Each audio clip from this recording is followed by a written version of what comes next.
continuing on with the basic anatomical terminology, we're going to finish off with planes and sections, as well as the not regions, but the cavities within the body. So the planes and sections is good to know how we use or divide the body,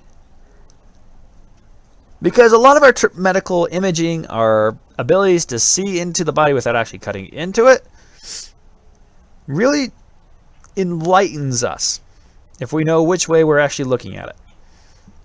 There's three really important ways that we care about. We got the frontal plane, transverse plane, and sagittal plane, which actually can have two. And then there's the one that no one really uses at all, but very rarely, is the oblique plane. I'm going to tell you right now, this is the last time I'm going to mention the oblique plane. And it's right there. It's sort of ski-wampasy, cross-section. It's weird. Let's start off with the sagittal plane. This is a picture of a really, really old skull, millions of years old. I don't remember, I think it's Africanus, but Homo africanus, if I'm remembering right. I'm probably wrong. But anyways, you'll notice that this giant bony projection right here is called a sagittal crest. What the reason behind it is so to put muscles to attach to it, and those muscles would then attach to a lower jawbone, giving it a really strong bite force, especially compared to humans. So a really good way to remember this is, well, when you're doing a sagittal cut right here, you're dividing it right in half, right smack dab down the middle, making equal parts. If it's an equal part, you got an eyeball on this side, an eyeball on that side, one nostril on this side, one nostril on that side, etc., etc., all the way down the body, minus ignoring the liver and stomach and all that stuff. You have a nice equal side on either side, then that's a mid-sagittal section. It's right smack dab down the midline. A middle, sagittal plane.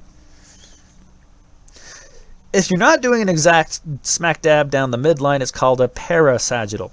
Para just means partial or towards. Not much more to explain there other than that it's not smack dab in the middle, but it's a sagittal cut, just not a mid-sagittal cut.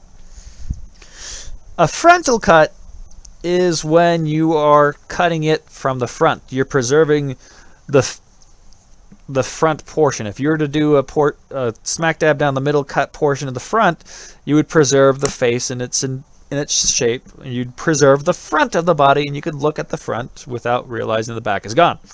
That really sounds morbid. Oh well, too late now. Transverse is, well, take a look-see. If this is up and down, this is side to side, this one's, well, left and right type of thing. You're transversing through the brain. You're cutting it through the body. And this is the one that you're going to see a lot used in an MRI, a CT. If you're in an emergency type of situation, the very first thing that you do if you suspect some type of cerebral accident or a vascular accident or something going wrong, maybe a tumor or a mass, you're going to throw them into the CT. As long as they're mostly stable, you're going to throw them into the CT, and the CT is going to use this transverse plane. So transverse is pretty darn important. With that, those are the four sections. Remember that oblique? Poor little bugger. I lied. I said it one more time. Anyways, let's move on. There's really three major cavities in the body. There's the cephalic region, which is, well, not cephalic region. One cavity that's divided into two pieces, a cranial cavity, because it's in your cranium, and the vertebral canal, which is continuous, or it's still part of it, like liquid from the brain can seep down into this vertebral canal. So that's why they kind of lump it together.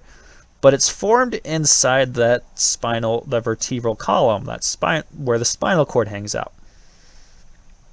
You got the thoracic cavity and you got the abdominopelvic cavity. Take a guess why it's called the abdominopelvic cavity? Well, because it has the abdominal cavity in it, and it has the pelvic cavity in it. There is another one that we should talk about, but we'll talk about it when we get to that slide of the abdominopelvic cavity. So each cavity has two layers to it. There's a parietal layer and a visceral layer. I'm going to go ahead and switch over to the thoracic cavity real quick to kind of demonstrate it, because it kind of points it out better than just a bunch of words. The parietal is like the outside lining, while the visceral is the stuff that's actually hugging the organs. When you're watching a horror movie, or they're trying to describe the horror movie, they'll say, oh, it will be visceral. If you hear the word visceral, you can pretty much say that the horror movie is going to be gory. You're going to see some guts. You're going to see some organs coming out. Because visceral refers to organs. So a visceral membrane, serous membrane, is talking about a membrane that is actually coating the organ. A parietal layer, or serous membrane, is sort of lining the outsides, or coating the outsides. So for instance, in the thoracic cavity, you got a coating, a parietal coating along the ribs that actually, if you all are barbecuers, or if any of you are barbecuers and really like making ribs, you have to peel away the parietal pleura, or the parietal tissue, or else you're not going to get a good ribs. So that thin, waxy coating that you got, and you got to pull off, that's the parietal layer. So there's three very, well, okay. 1, 2, 3, yes, 3 important cavities going on here. 2 of which is just the left and right. Let's start off with, because I've already kind of pointed it out here, the pericardial cavity. It's the pericardium. The pericardium, this is the stuff. Really quick, serous membranes usually release a lubricant to help things move around, and which makes sense. If your intestines are moving around, you want them to not rub up against and damage each other. You don't want the heart rubbing against the lungs. You don't want the lungs rubbing up against the ribs, or else it's going to be extremely uncomfortable. In fact, if we're looking really quick at the lungs, that cavity is called the pleural cavity. So if this serous liquid isn't being released, you're going to hear rubbing. It sounds like somebody sitting down on a leather couch. It's called a pleural rub, and that's why it's called a pleural rub. I'm getting distracted. One last thing about the pleural cavity, and then we'll just come back to the pericardium. You can also get a pleural effusion, which means you pretty much have too much liquid being built up in the lungs, or around the lungs, and it makes it harder and harder for those lungs to expand, and you got to fix that. Okay, I'm done with the pleural cavity. Let's go back to the pericardial. Makes sense that you want a lubricant around the heart, or you're going to have some rubbing, and that heart moves a lot. You don't want it to be rubbing. You want it to be nice and healthy. It's called the pericardium. This is how I remembered it. If you're a fencer, or if you watch those really dorky classic movies where they're like, oh, and they're fencing, and they go, oh, peri! And they do like little swirly sword action, like it's rotating the sword over and over again. Oh, peri! It's a peri, which means just like circling around and trying to whack away somebody else's sword. So it's like circling around the heart, the pericardium, around the heart. Finally, you have the mediastinum, which is pretty much encasing the pericardium, but it also holds on to a lot of the really important vessels, like the vena cava, which is like the super largest vein. Then you got the aorta in there, as well as the lung tubes, which you don't need to really know the name of the aorta or vena cava right now, nor the name of these tubes, but the bronchi, trachea. Just know that the mediastinum likes to hold on to them. So here's a cross section. 5 points if you know what. Oh, dang it. There it is. Never mind. Transverse section of the heart, of the thoracic. You can see the different types of cavities here. There's the pleura. There's the mediastinum. You can see it goes kind of deep. In fact, it kind of touches your vertebrae in the back, your thoracic vertebrae. But the pericardium is there. Just right around that heart. All right. We're finally to the abdominal cavity. What's going on here, you do have that serous membrane layer going on. But sometimes there's some organs that don't really want to be inside that peritoneum. If they don't want to be inside that peritoneum, they're called they're in the retroperitoneal cavity. Well, so like your kidneys are back there, your pancreas is back there, a part of your small intestines called the duodenum is back there. You don't need to know what's back there, just know that there's a retroperitoneal region. Abdominal pelvic regions, yes, yes, yes, yes, yes, yes, yes, yes, you need to know that. If you're being a paramedic and it's a very quick, you got to get things moving and going, and you're trying to do some diagnostics, and somebody says, "Oh my God, it hurts," and you ask them where it hurts, they point at your upper right quadrant, they point up here, and then you work your way around this 4-quadrant. And it's a quadrant diagram. The left upper quadrant, left lower quadrant, right lower quadrant, right upper quadrant. It's called a quadrant because, well, 1, 2, 3, 4. Quad means 4. You will want to know what's inside that region, just general right now. You don't need to know like the actual name of this portion of the large intestine quite yet. But you do need to know that like the stomach mostly resides in the left upper quadrant with a tiny bit of it in the right. Majority of the liver's in the upper right quadrant along with the gallbladder. Pancreas hangs out right about here. You got a kidney around here too, right about here. Down here you got the appendix, so if somebody says, "Oh, my right lower belly's hurting," they're talking about the appendix most likely. And then there's the left lower quadrant, which has like along with the right lower quadrant, like ovaries, if the person's female. Down here you also got the uterus, the bladder, your urethra. For men, it's a prostate in there as well. Things like that. This one is what you are all going to be using as nurses. The 9 quadrant. So this is where the diagnostics go when you got the doctor going in. They're going to try and maybe do some feeling and all that stuff there as well. So yes, know this. And I'm going to tell you how I remembered it really quick. I start off with the one that was the most obvious to me, which was the umbilical region. Because, well, remember the BIBO, the belly button? BIBO is actually a very... No, I can't make that lie up. The umbilical region is where the umbilical cord went, so that's right about where your belly button is. Where's my cursor? Okay. Now, let's move around this umbilical region. Starting up, going up above. Epigastric. Epi means above, or amazing, or beyond fantastic. Above and beyond. Gastric means stomach. So you're above the stomach region. We go down below, and you're going to notice, hey there, gastric's reappearing here. Hypo, what does hypo mean again? Okay, a hypodermic needle goes below the skin. So, yes, the hypo means below the stomach. Hypo, below, gastric, stomach. So it's below the stomach area. There's your stomach, it's way down there. Within the hypogastric region, you got the bladder. You're going to have the uterus for females as well as the ovaries. You're going to have, for men, you're going to have that prostate in there. You're going to have a couple of other structures too, such as the anus, the rectum, the last bit of the portion of the large intestine, and a little bit of that small intestine. Epigastric region, because I kind of forgot. You'll notice that a little bit of that gallbladder is there, that little green thing. You got a nice big portion of your stomach in there.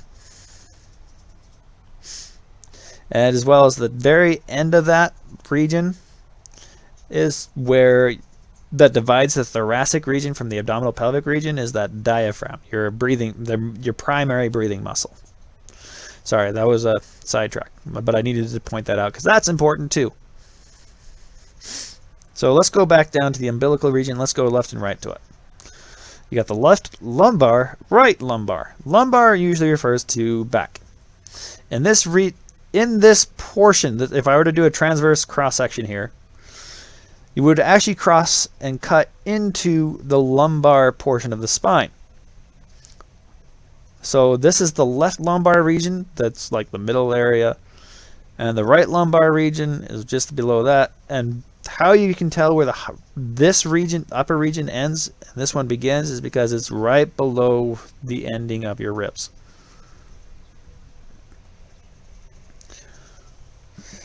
Now let's creep on up again, back up to the epigastric region, and look at side to side of it, left and right. Hypochondriac. There's a couple of reasons why it's called a hypochondriac. But the way that I remembered it is because if you think about it, there's a term that's called a person that's called a hypochondriac that is very, very afraid of everything and very afraid of their health and any little tick or nervousness about their health. Whether it be he sneezed, oh no, they're going to die in 2 days. Or they looked up on PubMed an aching pain which probably was from exercising, and oh no, I have cancer. And they have to go see a doctor almost every other day.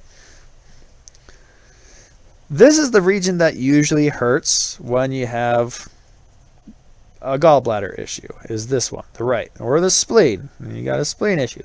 How I remember it is that it's really close to the lungs, and when you're freaking out, you're breathing really hard. So, doctor, you gotta help me. I'm certain I'm dying of cancer. So that left and right hypochondriac region, that's how I remembered it. It's not probably the best way to remember it, but I don't know how it helped me, but hopefully it helps you. Then we come down to these lower regions, which is the right inguinal and the left inguinal. Right inguinal, you'll notice that it does definitely definitely has an importance aspect. This thing right here, the appendix, likes to explode every so often in people. And you kind of have to get rid of it, an appendectomy. This region, left regional inguinal region, you got the small portion of the large intestine in there. But yeah, that is pretty much the abdominal pelvic region. We do break it down into the abdominal region and the pelvic region. Kind of makes sense though where that breaks off. There's your pelvis, so that's your pelvic region. Abdominal region, that's, well, your abdominal region. Now, we can finally put all this together into medical imaging.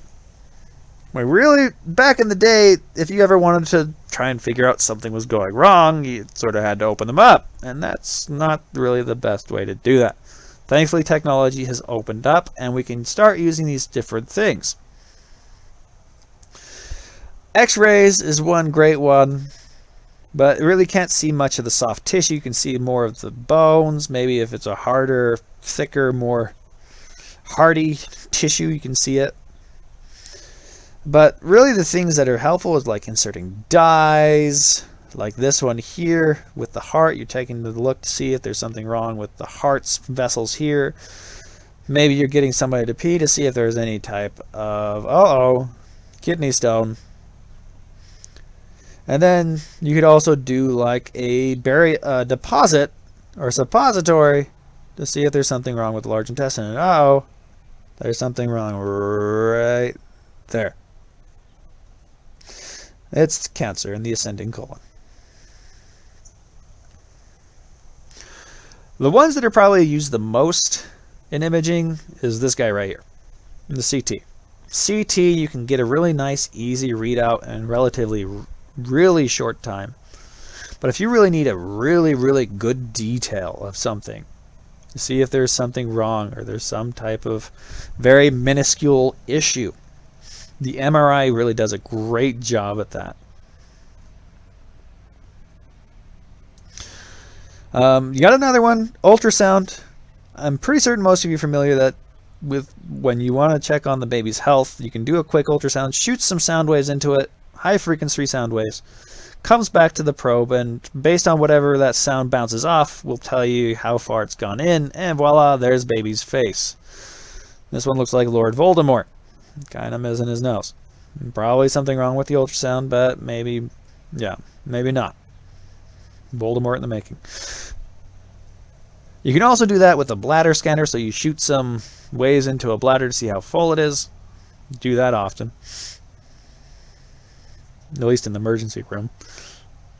And then there's some other imaging like the PET scan, the CCTA. You can do some endoscopy, which most people don't really enjoy doing that. They need to get knocked out. You can see this is the inside of a colon. You can also go up the front way, down into the stomach. But that's pretty much chapter 1. So congratulations on making it this far. I'm proud of you, and I will see you in chapter 2.